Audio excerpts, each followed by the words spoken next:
everyone, welcome to my YouTube channel, and today I wanted to talk about one of my favorite houseplants, and that is the Pilea. And specifically it's called the Pilea Peperomioides. Not really sure, but it also goes by the Chinese friendship plant, I have two dogs, the UFO plant, a few other pancake plants. Anyway, I just call it for short a Pilea, and it looks like this. And the characteristics about it that make it so unique are the large disc-shaped leaves. Can you go away? It's very easy to Goodbye. It's very easy to take care of once you have some basic information about the plant. This Pilea I bought at a local nursery. It's called Barlows Flower Farm or something. The pot I got somewhere else. I like this pot because it is nice and weathered and looks a little bit nicer to me than brand new pots. So in addition to this Pilea, I do have this one that does have a newer pot, and I do use terracotta pots for pretty much all of my plants. It allows for better aeration of the soil because the material is porous. This guy does need a little bit of water. He's a little limp, but this one I purchased at Trader Joe's, I think for like $8. This one I know I bought for pretty much $20. I think it was $19.98. And then this one is my smallest one and the one that I've had the longest, and this one I believe I bought on Hertz Farms, which I think I bought through Amazon. So I'll include all that information below in the description box so you can find out a little bit more information for yourself. So it's very odd to me because I've had this one for 3 years and I haven't seen much growth. Only recently, since I've learned how to adequately take care of it, have I seen a spike in its growth, in the amount of time it's growing and how quickly it's growing. So today what I want to talk about is a few things that I've noticed that have helped me with my journey with my Pileas and how to have them live and thrive the best that they can.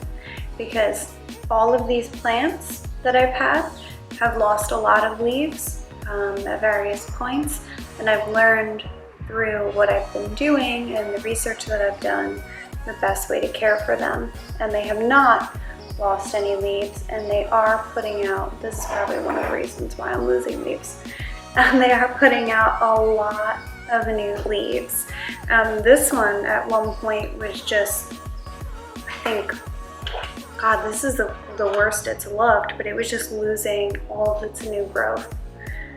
Part of it was probably because it was being shipped, and during that shipping process it lost a lot of leaves, but really it was just me being uneducated.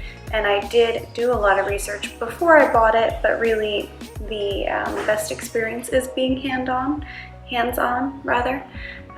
So this guy, I feel like, is the easiest to, I know this sounds bad, but neglect.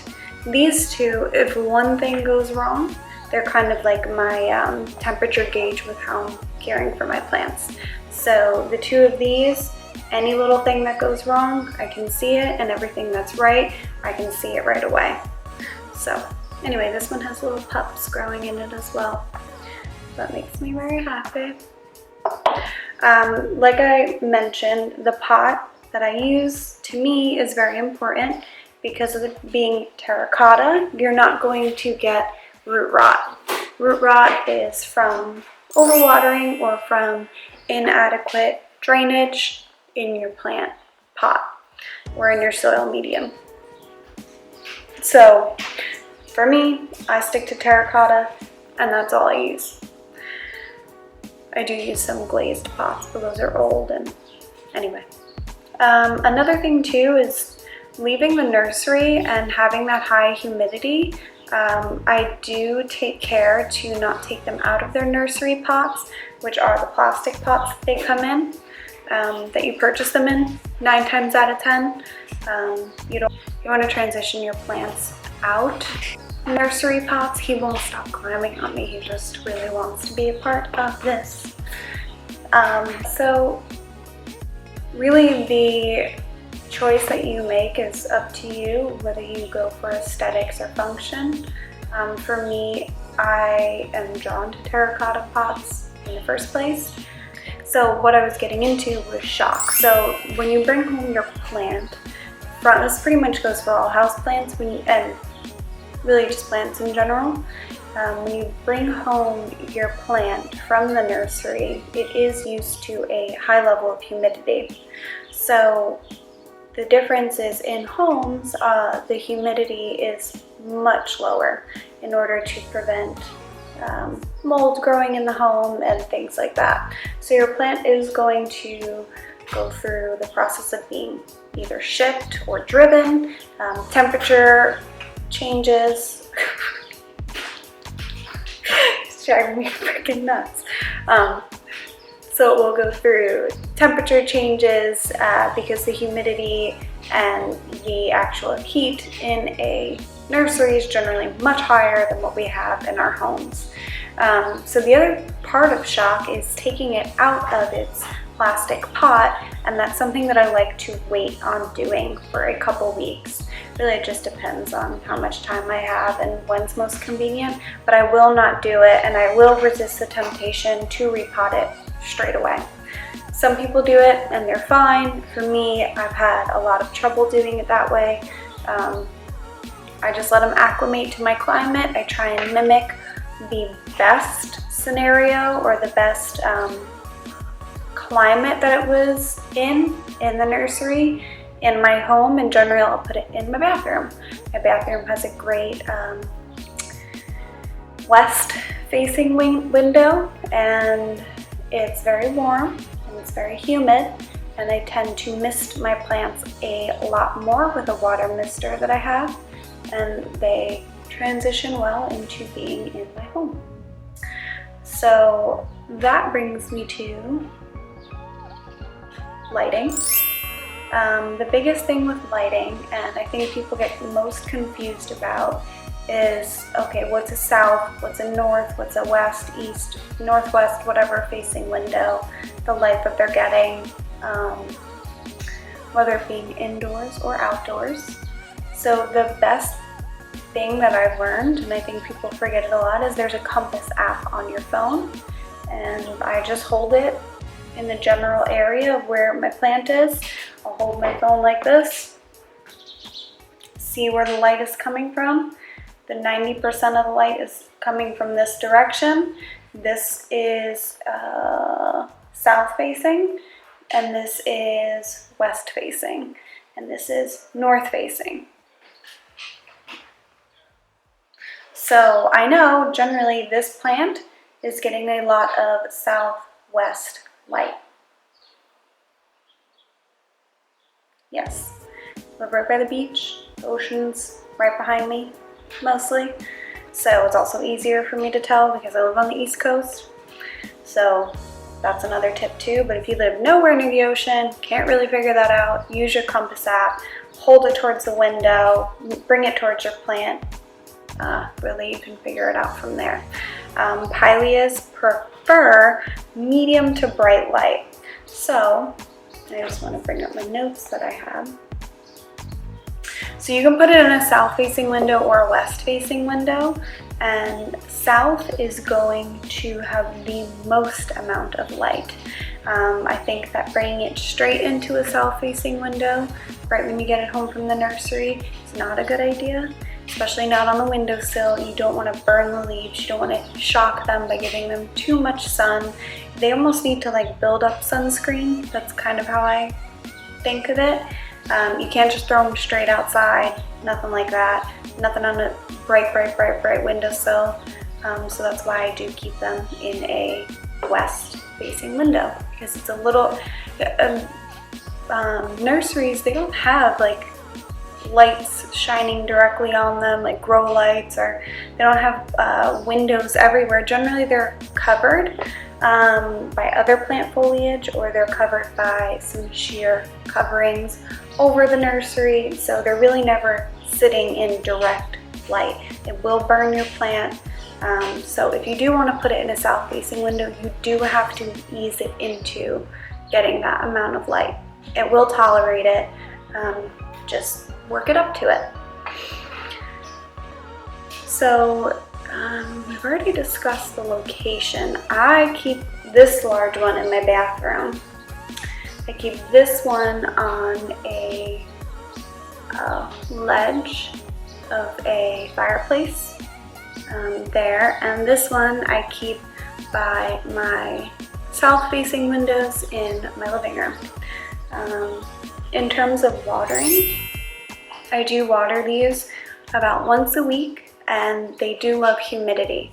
So for humidity, what I like to do is either mist them 2 to 3 times a week, or I will turn on a humidifier. They don't all have humidifiers near them. This one is in a bathroom, so it is getting regular humidity. I mainly focus on misting this plant and this plant, and it really takes care of them not getting crispy and things like that. Another thing about watering is how to water them. For watering, the biggest part for me is thoroughly saturating the soil with water.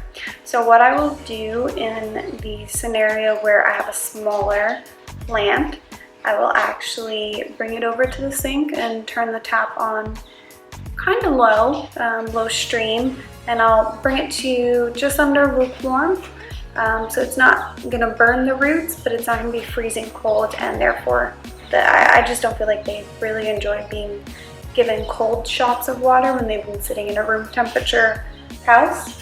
So just a little bit cooler than lukewarm temperature, and I will just let the water fill up the pot slowly.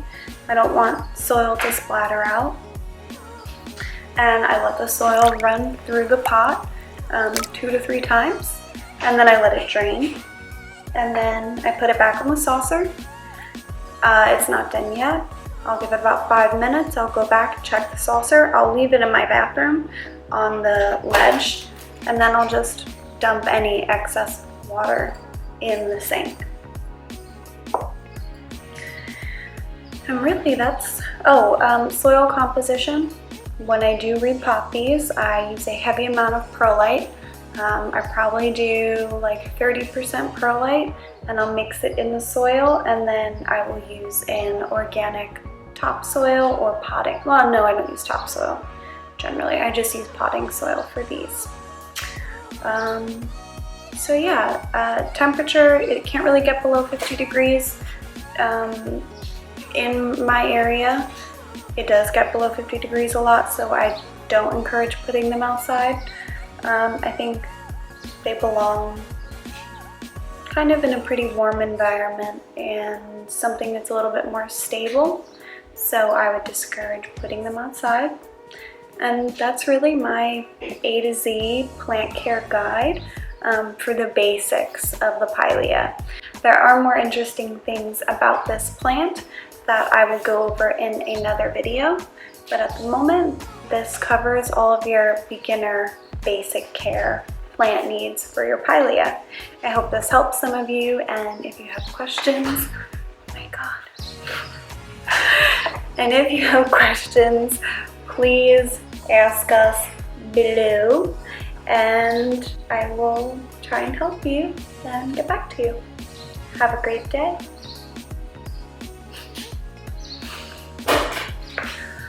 Ugh.